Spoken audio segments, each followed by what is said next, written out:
It was an unusually cool evening in Los Angeles for late April, the kind of night that hinted at spring, but whispered of winter's lingering presence. Inside the Great Western Forum, the air was electric with anticipation as the Chicago Bulls prepared to face the Los Angeles Lakers in what sports commentators had been calling the game of the season. The stands were filled to capacity with 17,505 spectators, a sea of purple and gold punctuated by defiant splashes of red from traveling Bulls fans.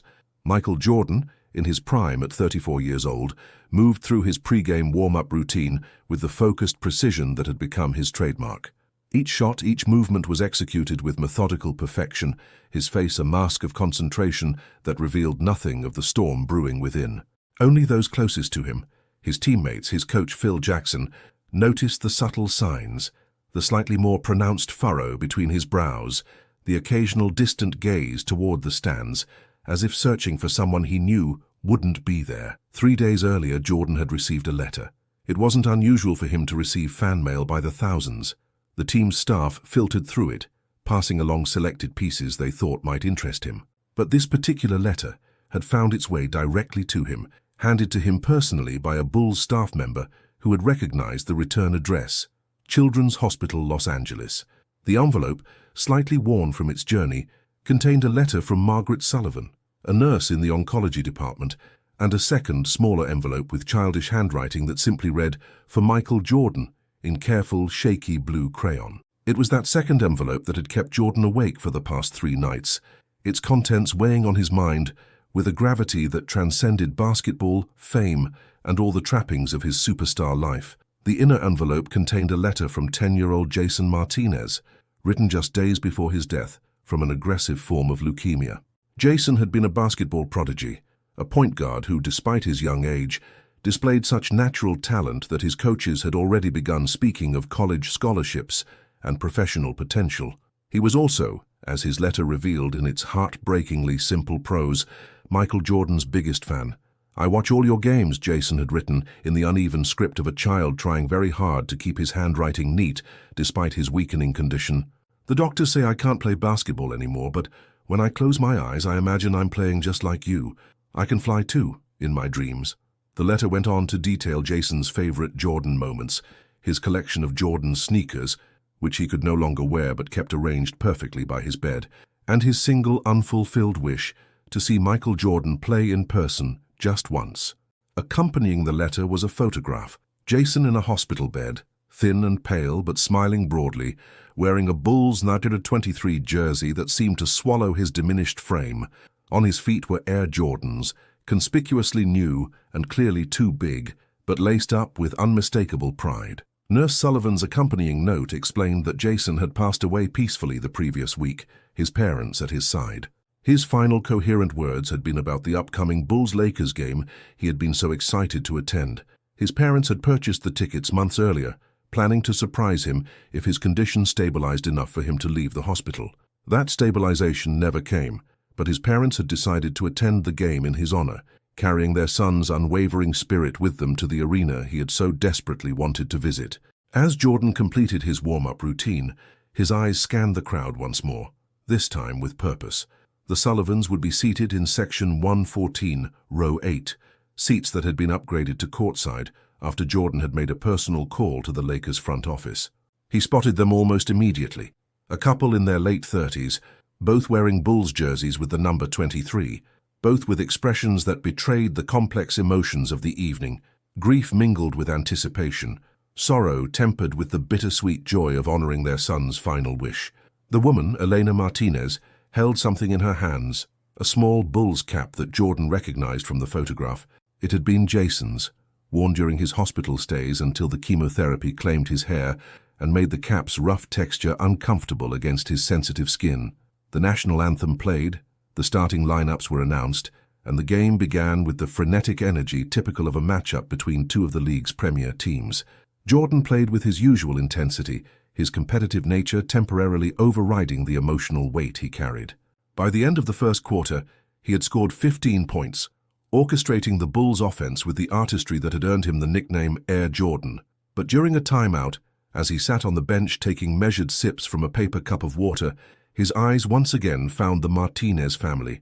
They were watching him with such focus, such investment, that it was as if they were trying to experience the game through their son's eyes, to absorb every moment on his behalf. It was then that Jordan made a decision, one that came not from the calculated strategic mind of a basketball savant, but from a place of raw humanity that fame and fortune had never managed to diminish. As the second quarter was about to begin, he approached the referee and asked for a moment. The official, confused but unwilling to deny Michael Jordan a request delivered with such unusual solemnity, nodded his assent. Jordan then walked to the scorer's table and took the microphone, an unprecedented action that sent a ripple of curious murmurs through the crowd. The Forum, moments ago a cacophony of cheers, chants, and the squeak of sneakers on polished hardwood, fell into a hushed silence as Jordan's voice, steady but tinged with an emotion few had ever heard from him publicly, filled the arena. "I'd like to take a moment," Jordan began, his voice echoing through the suddenly silent Forum, "to recognize someone who should be here tonight but couldn't make it." He paused, gathering himself. A young man named Jason Martinez, who was not only an incredibly talented young basketball player but also, I'm told, my biggest fan. The crowd remained silent, collective curiosity transforming into something more solemn as they sensed the gravity in Jordan's tone. Jason passed away last week after a long battle with leukemia. He was 10 years old. A visible ripple of emotion passed through the stands, faces falling, parents instinctively reaching for their children. His parents, Elena and Carlos Martinez, are here tonight, fulfilling their son's wish to see this game. Jordan gestured toward the courtside seats where the Martinez family sat, tears now streaming openly down their faces. "I never had the privilege of meeting Jason," Jordan continued, his composure remarkable given the emotional weight of the moment, "but I received a letter from him just after he passed, a letter that reminded me why I play this game, and why, even on nights when my body is tired and the pressure seems too much, I consider myself the luckiest man in the world to be able to step onto this court." He looked directly at the Martinez family now. "In Jason's honor, I'd like to ask everyone to join me in a moment of silence. 10 seconds for 10 years of a life that, while too short, was lived with the kind of courage and heart that we could all learn from." The crowd, now fully understanding the situation, stood as one. Players from both teams who had been watching with a mixture of confusion and growing comprehension removed their warm-up jackets and formed a circle at center court, heads bowed. The 10 seconds of silence that followed were perhaps the most profound in the Forum's history. In a venue designed for noise, cheers, boos, the soundtrack of competition, the complete absence of sound created a presence of its own, a tangible weight that united everyone present in a moment of shared humanity. The Martinez family stood with their eyes closed, Carlos's arm around Elena's shoulders as she clutched Jason's cap to her chest. Jordan stood with his head bowed, eyes closed, his usual impenetrable game face replaced by an expression of genuine reverence. When the 10 seconds concluded, he didn't immediately signal for the game to resume. Instead, he walked across the court to where the Martinez family stood and, in a gesture that would be captured by dozens of cameras and replayed on sports broadcasts for years to come, embraced them both. "He flies now," Elena whispered to Jordan, her voice breaking. "Just like you taught him." Jordan, the fiercest competitor in professional sports, the man whose icy determination had become legendary, could not stop the tear that slid down his cheek as he nodded and whispered back, "Higher than all of us." It was a moment of such raw humanity that the traditional boundaries between opponents, between players and fans, between strangers, seemed to dissolve. Lakers players approached the Martinez family to offer condolences.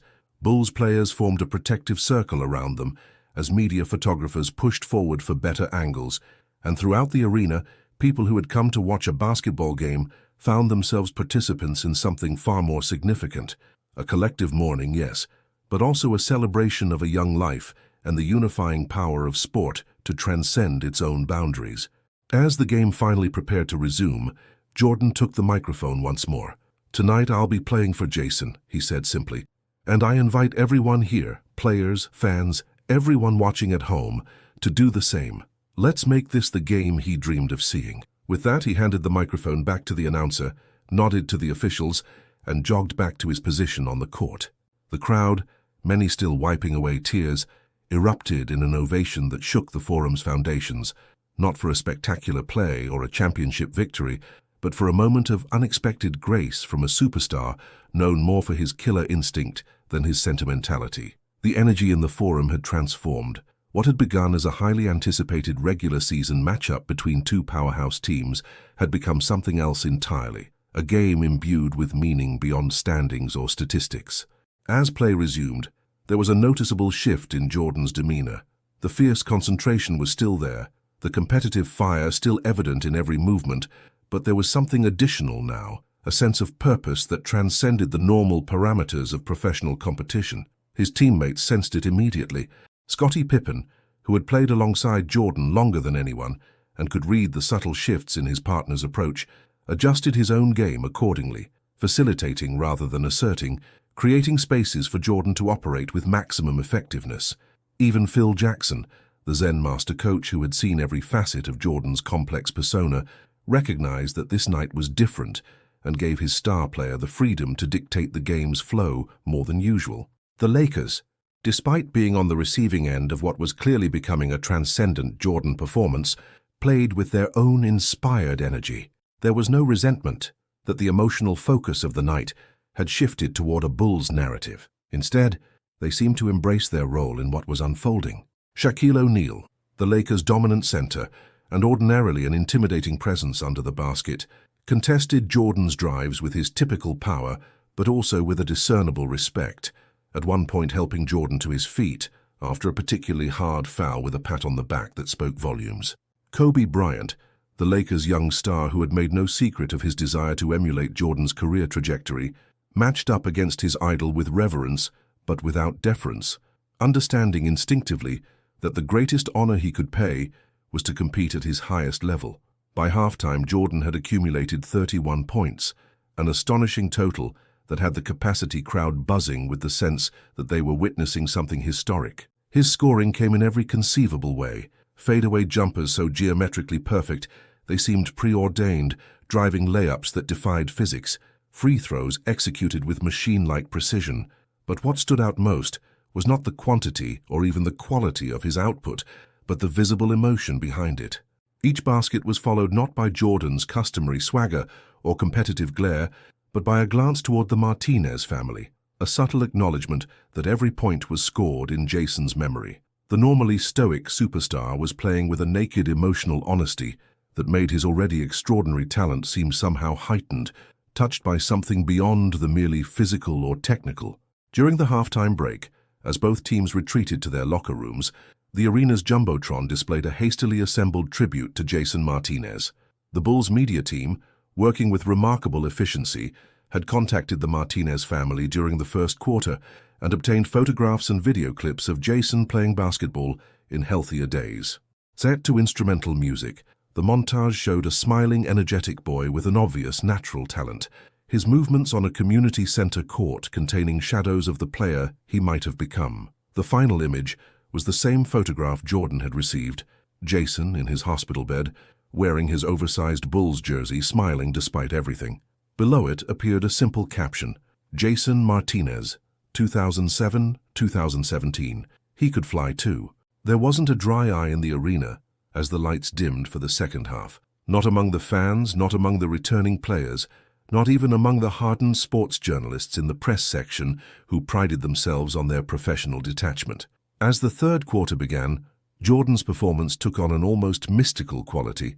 It wasn't just that he was scoring at a remarkable rate, now up to 43 points, with 5 minutes remaining in the period. It was how he was doing it, with a fluidity and grace that seemed to defy the limitations of the human body, as if gravity's hold on him had been temporarily loosened. One sequence in particular left even veteran basketball observers speechless.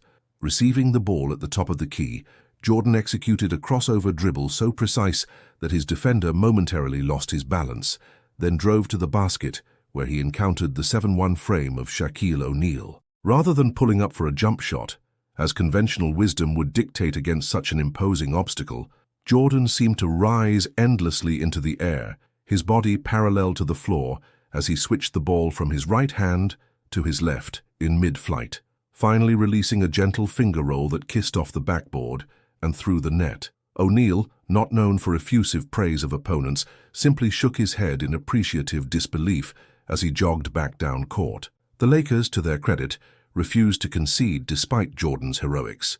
Led by O'Neal's power inside and Bryant's perimeter brilliance, they kept the game competitive, even taking a brief lead midway through the third quarter. This only seemed to fuel Jordan's transcendent state. After the Lakers pulled ahead by 3 points, he scored on 3 consecutive possessions. A three-pointer from well beyond the arc that tied the game, a steal and breakaway dunk that put the Bulls ahead, and an impossible falling-away jumper with 2 defenders draped over him that extended the lead. After the third basket, as he backpedaled on defense, Jordan glanced up toward the arena's ceiling, a gesture that seemed part competitive defiance, part spiritual acknowledgement, as if to say both, "No one can stop me tonight," and "This is for you, Jason." By the start of the fourth quarter, the energy in the Forum had reached an almost unsustainable pitch. The score was remarkably close, Bulls leading 89-88, but the statistics told only part of the story. Jordan had 52 points, already a season high with a full quarter remaining, and the sense of witnessing something historic had the crowd in a state of continuous, anticipatory excitement. Even Lakers fans, normally hostile to opposing stars, were openly appreciative, understanding that they were present for a moment that transcended team allegiances. Carlos and Elena Martinez remained in their courtside seats, emotionally exhausted, but visibly moved by the way their son's memory was being honored. During a timeout, the camera caught Elena showing something to Carlos on her phone, text messages from Jason's doctors, nurses, former teachers, and friends, all watching the game and sharing in this unexpected celebration of his life. The final period began with Jordan briefly on the bench, catching his breath after his third-quarter exertions. Without him, the Lakers quickly capitalized, building a 6-point lead that had Phil Jackson signaling for a timeout just 3 minutes into the quarter. As Jordan prepared to re-enter the game, he paused by the scorer's table, taking a moment to close his eyes and gather himself. Our TNT camera caught this unusual display of pre-entry meditation, and the commentator, Marv Albert, remarked with characteristic perception, "Michael Jordan, already with 52 points, appears to be centering himself for what promises to be a memorable final 9 minutes. We are witnessing something extraordinary tonight, something that goes beyond basketball." When play resumed, Jordan immediately made his presence felt, scoring on a driving layup through traffic, then setting up Pippen for a three-pointer that tied the game. The momentum had shifted again, and the Bulls seized it with the practiced confidence of a team accustomed to winning in pressure situations. With 4 minutes remaining, the Bulls had built a 4-point lead, and Jordan's point total had climbed to 58. Then came a sequence that would be replayed countless times in the years to come, entering the pantheon of iconic Jordan moments alongside the shot over Craig Alo and the flu game in the 1997 finals. Receiving the ball near half-court with the shot clock winding down, Jordan found himself isolated against Bryant, the young Laker who had made no secret of his desire to claim Jordan's crown as the NBA's premier shooting guard. Bryant, determined to make a defensive stand, pressured Jordan aggressively, denying him space to operate. For nearly 10 seconds, the two engaged in a one-on-one battle that felt like a symbolic passing of the torch, except Jordan wasn't ready to relinquish anything. With 2 seconds left on the shot clock, he executed a series of dribble moves so complex and rapid that Bryant, despite his exceptional defensive skills, momentarily lost his balance. In that fractional window of opportunity, Jordan elevated for what appeared to be a three-point attempt, drawing Bryant into the air to contest. But instead of shooting, he absorbed contact from the recovering defender, double-clutched while hanging in the air for what seemed an impossible duration, and released a shot that arced high before dropping cleanly through the net as the shot clock expired. The referee's whistle signaled a foul on Bryant, giving Jordan a chance for a 4-point play. As the Forum erupted, even Lakers fans unable to contain their appreciation for what they had just witnessed, Jordan helped Bryant to his feet with a respectful nod, one great recognizing another, before proceeding to the free throw line and completing the 4-point sequence. The final 2 minutes of the game unfolded with the dramatic tension of a perfectly crafted narrative. The Lakers, refusing to succumb despite Jordan's heroics, fought back to within 1 point with 30 seconds remaining. After a Bulls timeout, everyone in the arena knew who would take the decisive shot. Jordan received the inbound pass and methodically dribbled at the top of the key, the seconds ticking away as he prepared to make his move. With about 10 seconds left on the game clock, he began his attack. A hard dribble to his right, then a sudden crossover to his left that created just enough space to elevate for a jump shot from the left elbow, his signature location. The ball left his hands with perfect backspin, its arc tracing a path that seemed predestined. As it descended through the net with 4.3 seconds remaining, giving the Bulls a 3-point lead, Jordan's expression wasn't one of triumph or competitive satisfaction. Instead, there was a quiet peace and emotion rarely seen on the famously intense competitor's face during the heat of competition. The Lakers called a timeout to set up a final play, but their 3-point attempt at the buzzer fell short, securing a Bulls victory that felt ordained by forces beyond the usual competitive equations. The traditional post-game handshakes took on additional significance, with players from both teams embracing with unusual warmth, acknowledging their shared participation in something that had transcended the normal boundaries of professional competition. Jordan, who had finished with 63 points, just one shy of his playoff record but his highest regular season total in a decade, sought out the Martinez family before he left the court. Cameras captured their conversation, though the audio remained private. Elena handed Jordan something, Jason's Bulls cap, which he had clutched throughout the game. Jordan initially shook his head, clearly feeling unworthy of such a meaningful memento, but Carlos insisted. Finally, Jordan accepted the cap with visible emotion, holding it carefully as if it were made of precious material rather than simple fabric and plastic. As he turned to leave the court, he raised the cap toward the arena ceiling in a gesture of acknowledgement that needed no verbal explanation. The Forum, still packed despite the game's conclusion, responded with a standing ovation that accompanied Jordan all the way to the tunnel leading to the visitors' locker room. The morning after the game, Los Angeles awoke to headlines that had little to do with the final score or playoff implications. Jordan's tribute, 63 points for a young fan's memory, read the Los Angeles Times front page, accompanied by a photograph of Jordan embracing the Martinez family. Sports Illustrated dispatched a writer overnight to produce a cover story for their next issue, temporarily reorganizing their production schedule to accommodate what they recognized as a watershed moment in sports history. ESPN devoted an entire segment of SportsCenter to the game, with analysts struggling to contextualize what they had witnessed, a performance that was statistically remarkable but emotionally unprecedented. Social media, still in its relatively early stages in 2017, exploded with clips from the game and personal reflections from viewers, many sharing their own stories of how sports had helped them through grief or personal tragedy.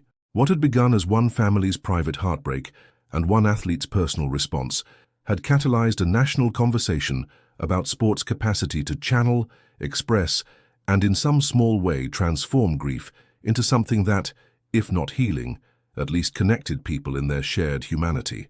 Jordan himself was uncharacteristically reflective in his post-game press conference, speaking with a vulnerable openness rarely seen from a man known for carefully controlling his public image.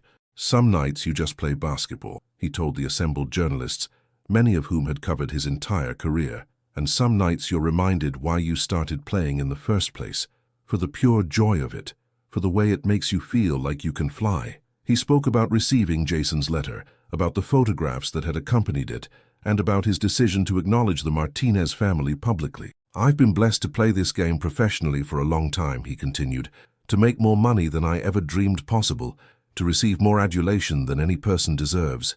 But tonight reminded me that the most important impact we can have isn't measured in championships or contracts. It's measured in moments like the one I was privileged to share with the Martinez family, moments where this game allows us to connect with each other as human beings, not just as players or fans." 3 days after the game, with the Bulls having continued their road trip to Sacramento, something remarkable happened at Children's Hospital Los Angeles. Staff arrived for the morning shift to find the lobby transformed. Overnight, a delivery team had installed a brand new basketball court in the hospital's recreational therapy area, complete with adjustable hoops to accommodate children of different ages and abilities, specialized equipment for patients with mobility challenges, and a wall mural depicting a basketball game being played among clouds, with one small player wearing a Bulls jersey, with the number 23 soaring higher than all the rest. A simple plaque on the wall read, "The Jason Martinez Memorial Court. We can all fly in our dreams. Dedicated by Michael Jordan and the Jordan brand." Accompanying the court was a donation to the hospital's oncology department sufficient to fund a new research initiative focused specifically on the aggressive form of leukemia that had taken Jason's life. The Martinez family, still processing the events of the past week, received another surprise, a personal letter from Jordan delivered by courier to their home in East Los Angeles. The contents remained private, but Carlos would later share that it contained not just condolences or platitudes, but specific memories Jordan had extracted from Jason's original letter, games he had watched, moments he had treasured, dreams he had nurtured. He didn't just read Jason's letter, Carlos told a local reporter who followed up on the story a month later. He absorbed it. He honored it. He made our son's voice heard even after he was gone. The letter was accompanied by a pair of custom Air Jordans in Jason's size, identical to the ones he had worn in his hospital bed, but with a small modification. Inside the tongue of each shoe, embroidered in blue thread to match Jason's careful crayon handwriting on his letter, were the words "higher than all of us," alongside Jordan's signature and Jason's name. The ripple effects of that night at the Forum continued to spread. The TNT broadcast of the game, which had captured the emotional tribute and Jordan's subsequent performance, was replayed in its entirety the following weekend, an unprecedented programming decision for a regular season game. Viewership for the replay exceeded that of many live playoff games, with families gathering to watch together, many using the broadcast as an opportunity to discuss grief, remembrance, and the healing power of community with their children. Sports Illustrated's cover story, titled "More Than a Game," became one of their most requested back issues, eventually republished in their year-end commemorative edition. The NBA itself, recognizing the profound impact of the moment, established an annual Jason Martinez Courage Award, to be given to a young person who demonstrated exceptional bravery in the face of serious illness or adversity. Perhaps most significantly, Jordan's public vulnerability, his willingness to set aside his famously guarded persona and share genuine emotion in such a visible forum, seemed to catalyze a subtle but meaningful shift in how professional athletes approached their public roles. In the months and years that followed, numerous high-profile players across various sports cited the Jordan Tribute Game as inspiration for their own community engagement efforts, particularly those focused on children battling serious illnesses. The moment demonstrated that expressing authentic emotion and acknowledging the human struggles that transcend sport didn't diminish these athletes' competitive aura, but rather enhanced their connection with fans and communities. As one prominent sports psychologist noted in an academic paper analyzing the phenomenon, Jordan's tribute created permission for vulnerability in a culture that has traditionally equated athletic masculinity with emotional stoicism. By showing that even the most ruthlessly competitive athlete could be moved to tears by compassion, he expanded the emotional vocabulary available to an entire generation of players. 1 year after the game, the Martinez family was invited to Chicago for a private ceremony, unveiling a permanent exhibit at the United Center dedicated to memorable moments in Bulls history. Alongside displays commemorating championship victories and record-breaking performances, stood a simple but powerful installation. Jason's letter to Jordan, carefully preserved and displayed alongside the photograph of him in his hospital bed, the Bulls cap he had worn, now returned to his family by Jordan for the exhibit, and a basketball signed by every player who had participated in the tribute game. The exhibit, unlike most in the Arena Museum, was not primarily about basketball achievements, but about the human connection that sport at its best can facilitate. At the unveiling ceremony, attended by Bulls ownership, current and former players, and select media, Elena Martinez spoke briefly but powerfully. "A year ago, we thought we were just going to a basketball game to honor our son's memory. We never imagined that his memory would be honored by becoming part of basketball history. Jason always believed that basketball was more than just a game. This proves he was right." Michael Jordan himself, whose post-playing career had been characterized by selective public appearances and careful management of his personal brand, made an uncharacteristic commitment in the wake of the tribute game. Working with Children's Hospital Los Angeles, he established a program that identified young patients with a passion for basketball and arranged for them to attend NBA games as VIP guests, complete with locker room visits and opportunities to meet players. The program, which quickly expanded to children's hospitals in Chicago, New York, and eventually nationwide, became known informally as Jason's Seats. Jordan attended many of these games personally, stepping away from his business responsibilities to sit alongside children and their families, watching basketball through their eyes, rediscovering the pure joy of the game through their excitement. Jason taught me something important, he told a small gathering at the program's first anniversary celebration.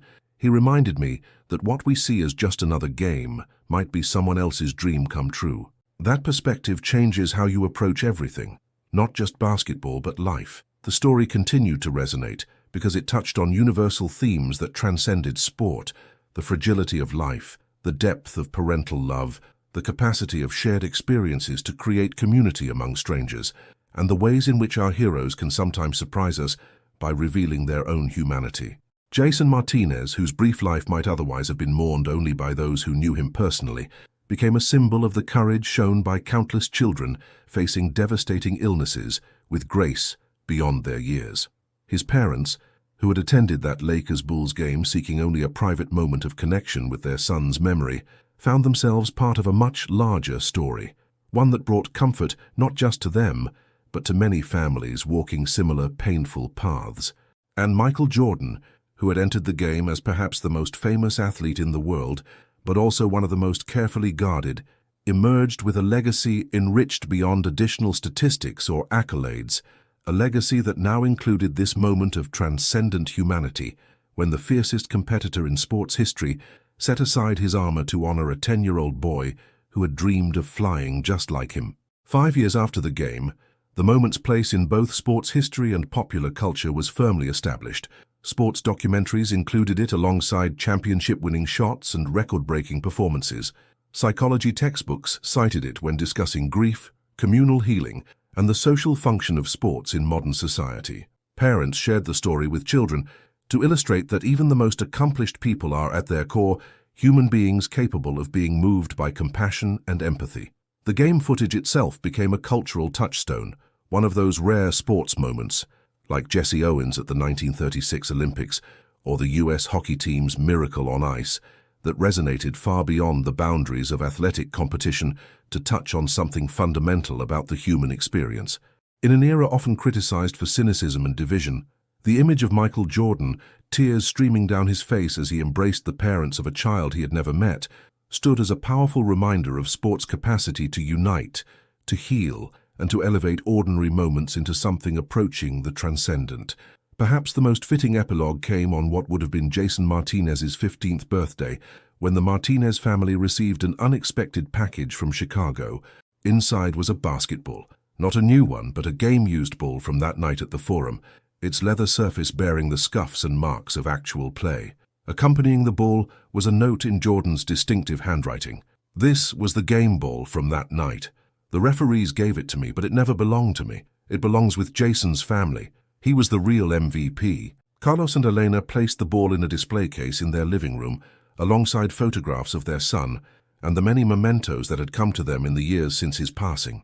The ball wasn't just a piece of sports memorabilia, it was a tangible connection to a night when their private grief had been transformed, however briefly, into a moment of shared humanity witnessed by millions, a night when a game became something more, when a superstar became simply a man touched by a child's courage, and when a 10-year-old boy who had dreamed of flying was lifted up in memory higher than anyone could have imagined.